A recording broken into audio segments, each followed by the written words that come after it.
ඔමයිමාගේ ගෙදරට පොලිසියෙන් ආවට පස්සේ එයාගේ ෆ්‍රිජ් එකේ තිබිලා හම්බුන දේ දන්නවද? අපි යමු කතාවට. The Silent. ඔමයිමා නෙල්සන් අවුරුදු 23ක් වයස ඊජිප්තියන් මොඩල් කෙනෙක්. මෙයා බිල් නෙල්සන් කියන අවුරුදු 56ක් වයස පුද්ගලයෙක් එක්ක විවාහ වෙනවා.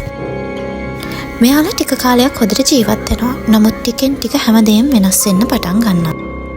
මං හිතන්නේ ඔයාලා අහලා ඇති තෑන්ක්ස් ගිවිං කියලා ෆෙස්ටිවල් එකක් තියෙනවා.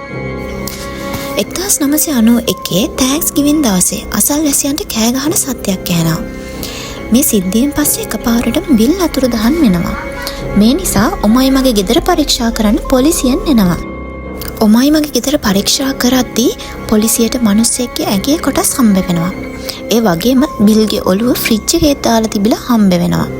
ඉතින් ඔමයිමා කියන්නේ එයාගේ ආත්ම ආරක්ෂාවට එයා එයාගේ හස්බන්ඩ්ව මැරුවා කියලා. පොලිසියෙන් මෙයාගෙන් ප්‍රශ්න කරද්දී ඔමයිමා කියන්නේ එයා එයාගේ හස්බන්ඩ්ව මරලා මස් බාබකියු සෝස් දාලා බේක් කරලා කෑවා කියලා.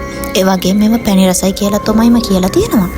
එයාට ලොකු බඩගින්නක් ආපු නිසා තමයි එයා හස්බන්ඩ්ගේ මස් බාබකියු දාලා කෑවේ කියලා එයා පොලිසියට කියලා තියෙනවා.